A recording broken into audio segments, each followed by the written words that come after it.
o primeiro vídeo da série Quem Foi? O Barão de Grão-Mogol. Conhece? Já ouviu falar dele? Então senta. O que você não aprende na escola, você aprende aqui, comigo.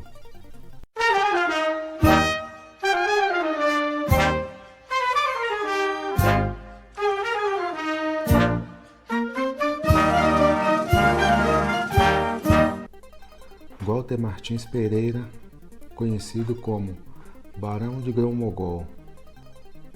Para falar de Walter Martins Pereira, temos que voltar no ano de 1826, na cidade de Itacambira, Minas Gerais.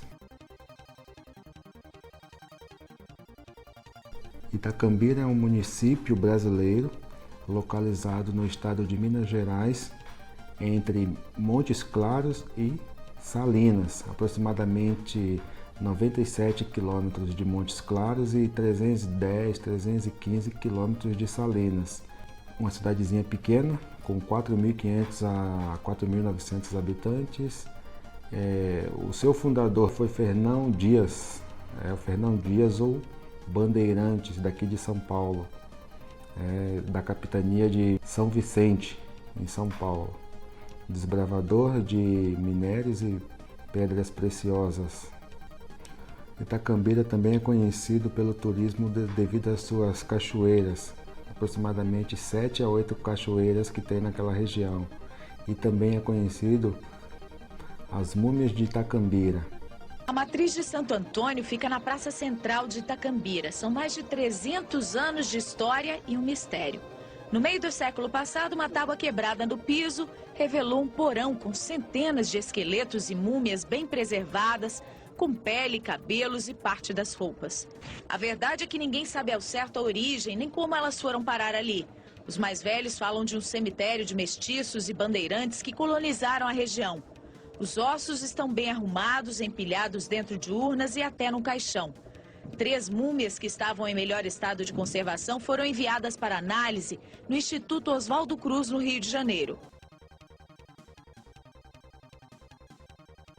Grão-Mogol é um município histórico do estado de Minas Gerais, localizado também no norte de Minas, entre Montes Claros e Salinas, conhecido como a Terra da Esmeralda. Grão-Mogol, antigo distrito criado em 1840 a 1891 e subordinado ao município de Montes Claros, foi elevado à categoria de vila pela Lei Provincial de número 171 em 23 de março de 1849 e recebeu status de cidade em 1858.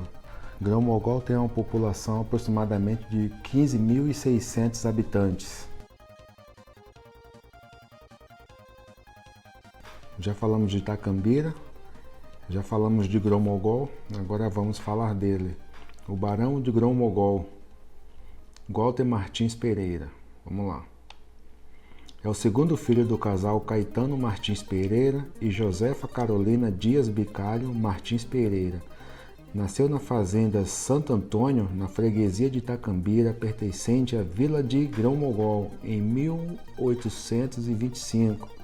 Foi fazendeiro, explorador de diamantes em Grão-Mogol e na Chapada Diamantina, coronel e comandante da Guarda Nacional, negociante de diamantes, deputado provincial em Minas Gerais, vereador e presidente da Câmara de Vereadores em Rio Claro, maçom do grau 33 e fundador de loja maçônica de Grão-Mogol e juiz de direito em Minas Novas.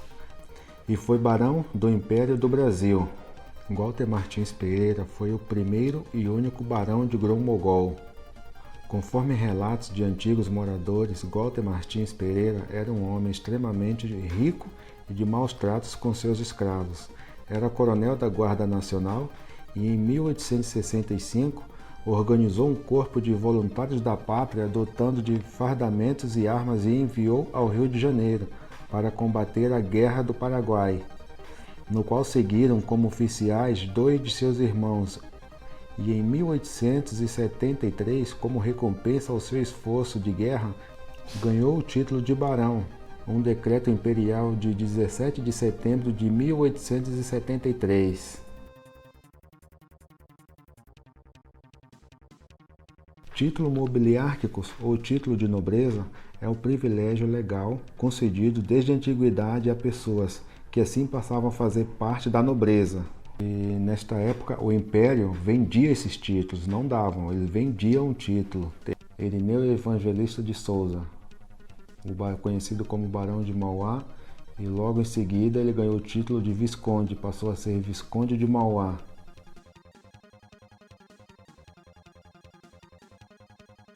Durante 50 anos, o barão viveu com sua família em Grão-Mogol, o norte de Minas Gerais, e saiu de lá em 1876, quando comprou do London Bank a Fazenda Angélica, em Rio Claro, São Paulo, que todos falam que aquela fazenda é o nome da mulher dele.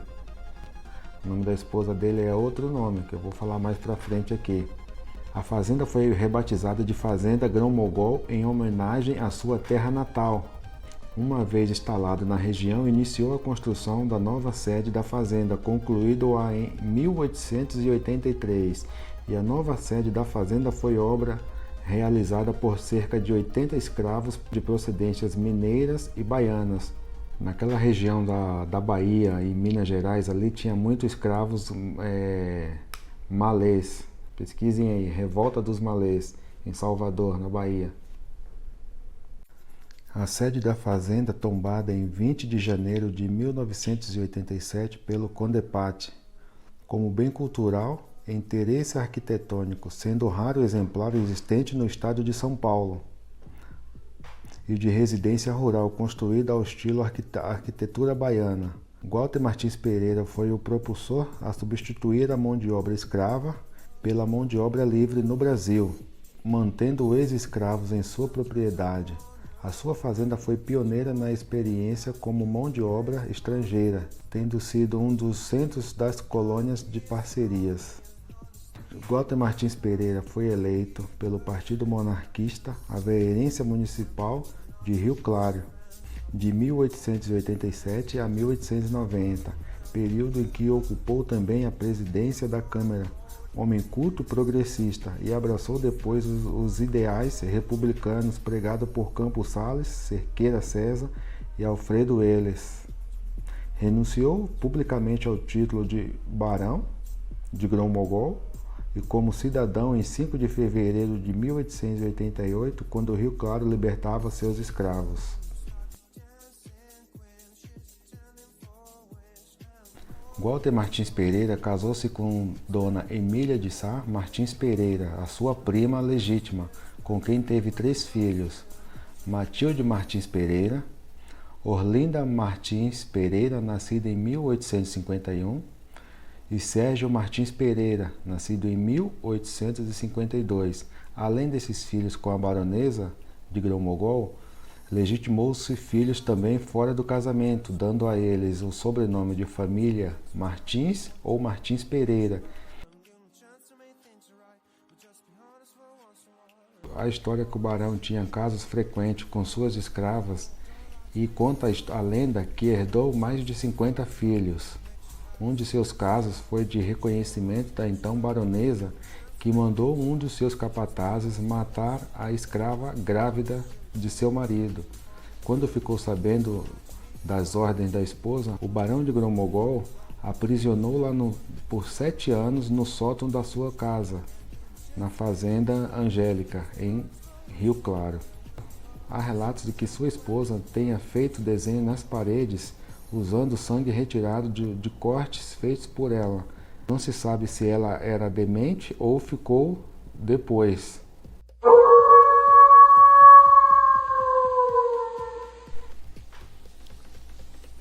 As histórias macabras do barão. Entre as histórias contadas, há relatos que todos os escravos que não tinham mais utilidades ou agiam errado eram mortos afogados em uma represa que passava perto da casa. Hoje é apenas uma pequena nascente. O capataz amarrava as mãos e os pés e depois colocava as pedras para que morressem afogados. Essa formação dos voluntários da pátria, ainda em 1865, os voluntários da pátria passaram a contar com recrutamento forçado, instituindo por chefes políticos locais e oficiais da Guarda Nacional, que forçaram o alistamento de seus opositores. Ou seja, eles obrigavam as pessoas a se alistarem no exército, como escravos naquela época, e ganhavam alforria, os humildes, pobres e negros que iam para a guerra naquela época. Os mais ricos iam como capitão. O uso de escravos para lutar em nome de seus proprietários virou prática corrente. Além disso, sociedades patrióticas, conventos e governo passaram a comprar escravos para lutarem na guerra. O Império, então, passou a prometer alforria, ou seja, liberar os escravos após a guerra. Isto fez com que os escravos fugissem das suas fazendas, os bandos, e se apresentassem aos recrutadores como nomes falsos para despistar os seus senhores. Mesmo com o governo fazendo vista grossa, Dom Pedro II deu o exemplo, libertando todos os escravos das fazendas imperiais, como a Fazenda Imperial de Santa Cruz. Essa Fazenda Santa Cruz fica no Rio de Janeiro. No ano da sua morte, o barão começou a escrever um testamento no mês de julho, no dia 17 de janeiro de 1890 até 10 de novembro de 1890. Testamento do Barão de Grão-Mogol. O testamento começa assim: em nome de Deus, em quem fielmente creio e cuja crença tenho vivido e espero morrer, estando enfermo, porém em perfeita integridade de minhas faculdades e pleno uso de toda a razão e mercê de Deus. Faço este testamento em que deixo consignado minha vontade para ser fielmente cumprida pelos meus testamenteiros e herdeiros, aos quais peço que cumpram e façam cumprir em todas as partes, não se opondo a elas por modo algum. Este é o meu testamento e disposição de minha última vontade. Declaro que sou brasileiro, filho legítimo de Caetano Martins Pereira e de Dona Josefa Carolina Martins, já falecidos, nascido na freguesia de Itacambira, termo da cidade de Grão-Mogol, estado de Minas Gerais, casado com Dona Emília Martins Pereira, a baronesa de Grão-Mogol, de cujo concílio existe 3 filhos, que, na forma das leis vigentes, são herdeiros, legítimos das últimas partes da minha meação. Se eu falecer nesta fazenda angélica de minha propriedade, e onde resido, desejo aos meus restos que sejam inhumados num cemitério em sepultura funda, juntamente com os restos de meu tio e amigo Francisco Martins Pereira, os quais se acham no sótão da casa de minha residência, em uma urna fechada. Se, porém, der meu falecimento fora daqui, é meu desejo que os restos referidos sejam trasladados para a minha sepultura já mencionada. Aí ele começa a distribuir os bens dele, fazer dinheiro, carros.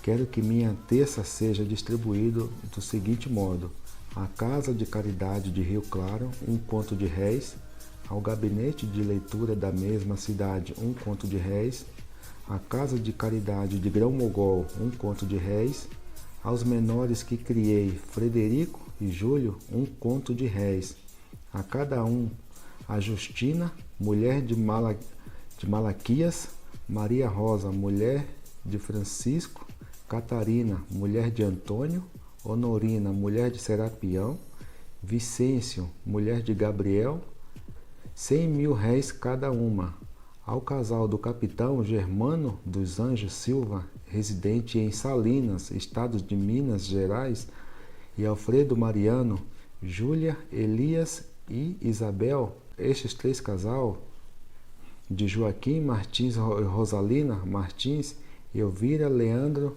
filhos de Luísa, 2 contos de réis a cada um, e minha mulher se dará a minha terça 1 carro e competente parelha, e assim também ao meu filho Sérgio Martins iguais objetos.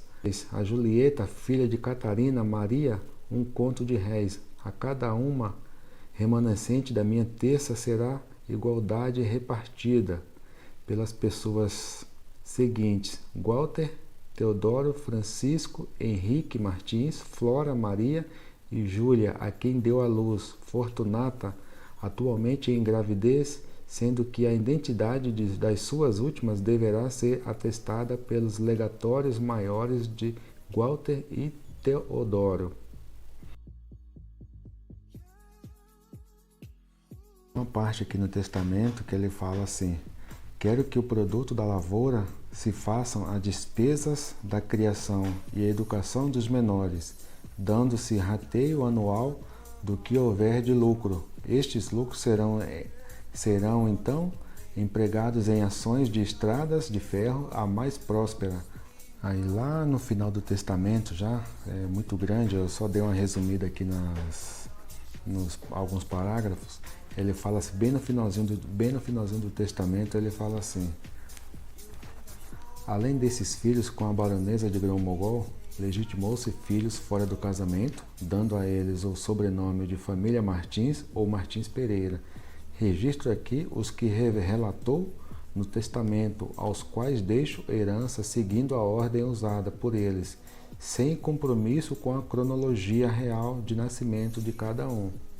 Coloco ainda o nome das mães. Vamos lá, ele começa a falar assim: Alfredo Martins Pereira, Mariano Martins. A mãe era Dona Amélia do Vale. Este relacionamento configura, na verdade, uma segunda família do barão, pois os filhos receberam contínua atenção do pai, instrução, herança e, principalmente, posição na sociedade. A filha mais velha, Josefa Carolina, casou-se com um advogado e juiz, filho do barão de Gorotuba. E a segunda filha, Moema Carolina, um membro da família Sá, oficial da Guarda Nacional. Ele continua falando ainda dos filhos. Josefa Carolina Martins, nascida em 1863. Moema Carolina Martins, Walter Martins do Vale. Teodoro Martins do Vale, nascido em 1870, Henrique Martins do Vale, Francisco Martins do Vale, Flora Martins, Maria Martins, Elvira Martins, filha de Vicência, Maria Onísia, Maria, filha de Honorina, Angélica Martins, filha de Fortunata, Leonor Martins, filha de Fortunata, Júlia Martins, filha de Fortunata, Francisco Martins, filho de Maria Rosa, Leôncio Martins, filho de Luzia, Julieta Martins, filha de Catarina, Henrique Martins, filha de Lívia. E ele fala aqui da filha dele, uma filha dele que tem distúrbios mentais. Declaro que sou curador de minha infeliz filha Matilde Martins Moreira, judicialmente internada por sofrimentos da mentalidade e atualmente como pensionista da primeira classe no Hospício Nacional de Alienados na capital federal, e que em tais condições, pelo meu falecimento, perdendo seu protetor natural, na minha pessoa indico o nome e peço que seja aprovado. Interdita minha filha e o seu irmão Sérgio Martins Pereira, em quem reconheço toda a capacidade e zelo, interesse para com ela e exercer dito encargos independente de fiança. Walter Martins Pereira faleceu em sua fazenda Angélica, no município de Rio Claro, em 15 de dezembro de 1890. Portanto, no mês seguinte ao codicílio complementando o seu testamento. E essa é a história do Barão de Grão-Mogol.